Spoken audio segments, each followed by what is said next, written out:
So this work is a joint work with a current and former colleague from our lab, and also with Dana Drexler-Cohen, who was in internship and did most of the work, obviously. So we start with a little introduction and background. So as you probably know, recommendation systems or technologies are everywhere. We use them in media, e-commerce, mobile applications, advertising, and much, much more. And we can say that users will find it very hard to navigate through all the overwhelming content volume and find what they like without these recommendation technologies. So just let me go quickly on the three main technologies available. So we can roughly speaking divide them into three categories. One is content-based, which uses users and content attributes.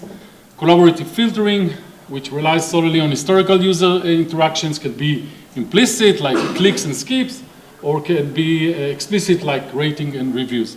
And there is the third one, which is the hybrid approach with the mixing of the two of the above.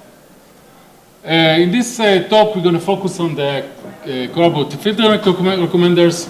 And I mean, usually people say that they require no domain knowledge. Let's say they require less domain knowledge. And they usually detect very good popularity trends and also reveals complex and unexpected patterns.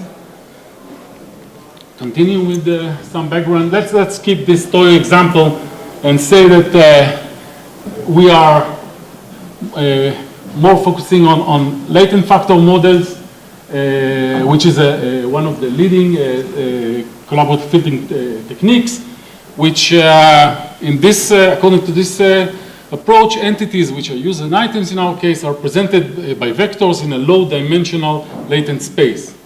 So in particular, matrix factorization is a popular and successful realization of latent factor models. And what we do here is we do a low-rank factorization of the user item interaction matrix, which is usually very sparse. And we just factorize it into P and Q, where P and Q is like if N is the number of users and M is the number of items. So K, the low dimension, is much lower than N and M. And the factorization gives us that the columns of P are the user latent vectors and the column of Q are the item latent vectors. And this is some kind of example of a rating matrix that you see that we know some of the entries, so most of them are questions marked, meaning that we don't know them. So what happens usually that with the entries of these vectors, we don't know them, and we can learn them by minimizing some cost function using, for example, stochastic gradient descent over the known entries. So, as you can see, in order to do something, we need data. So more formally, we have an inherent problem of CF recommenders. It's very hard to characterize the new entities with few or no historical data. This is known as the cold start problem, and it can happen also for users or items and items. Common solutions for generating some initial characterizations of new entities. For example, for the user cold start problem, we can ask new users. We may interview them and ask them their opinion about a few items when they're joining the service. And for items, for example, we can use content information like item attributes and maybe combine into the model, and we get hybrid recommenders. But sometimes this attributes information may not be available. Or we can, what happens in most of the cases, mostly in commercial system, a small portion of the user's traffic may be devoted to random exploration of new items. This random exploration works, but it's insufficient and it's not scalable when you have like more and more items and your traffic is fixed, and obviously you lose money because random exploration usually don't present the best item for the users that are being used for random exploration. So, what else can be done to mitigate the inherent item cold start problem? We assume that we have a mature collaborative filtering matrix factorization models for all our users. So with this assumption, can we do something better than random exploration? And this is this work is all about, and it's based on a paper submitted and presented in Rexis 2015.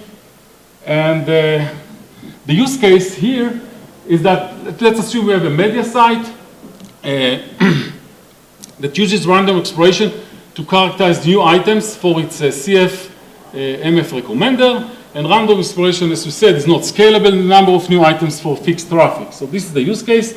The question, as we mentioned earlier, can we explore new items more efficiently? So we propose, obviously the question is, the answer is, we think that it's doable. And we propose a smart exploration approach where K-exploring users are carefully selected. Users arrive randomly one after the other, as we have an online setting, and the system has immediate to decide whether the incoming user will be used to explore the new item. So our problem, if you identified by now, fits nicely to the K-secretaries problem, which is an extension to the well-known secretary problem. And we adopt the K-secretary framework of these guys, and we split the set of arriving users into K portions and select one exploring user per portion. Then for each portion we of incoming users, we further split the portion into two phases. One is the learning and one is the selecting phase. In the learning phase, we look at the maximum user value. We immediately talk about it. And the selective phase, we select the first user with value which is higher or equal to the maximum value we found, or we use the last user if no one passes this value. So how to evaluate the users with respect to the new items? So we propose the ExcUseMe user evaluator, and we initialize some auxiliary vector. And what happens that the user value is actually the known latent vector of the user. We're doing a dot product with this auxiliary vector, and we add the bias of the user. And the value obviously is higher if the user is more similar to the auxiliary vector. And after each portion, we update the auxiliary vector using the users and selected so far in the ratings. And for example, for MSC cost function, it's just a closed form expression, which is the least square. And after the K portions, the final auxiliary vector is used to be the initial vector for the new item.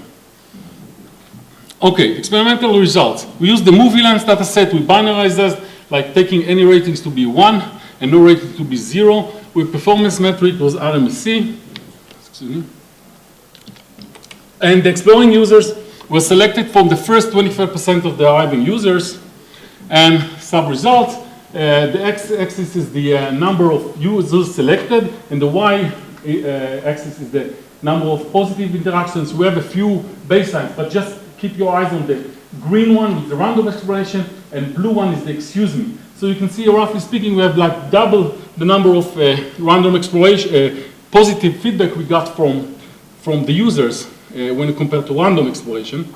So what means that ExcUseMe gets higher number of positive interactions, which means higher user engagement. And this is another graph. So again, the x-axis is the number of exploring users, and here the y-axis is the RMSC, and here low is better. And again, you see that the blue line is the lowest one, and it's much better than the green one, which is the random exploration curve. So we can say that ExcUseMe also achieves the lowest RMC of all our baselines. And let me conclude by saying that, we consider collaborative filtering matrix factorization-based recommenders, and we talked about the inherent item cold start problem. We presented the ExcUseMe, which is a smart exploration of new items, and it gets better performance and better user experience than random exploration. And that one takeaway that I want you to take from this presentation is that if you know your users, you can actually mitigate the item cold start problem of the CF-MF recommenders. Thank you.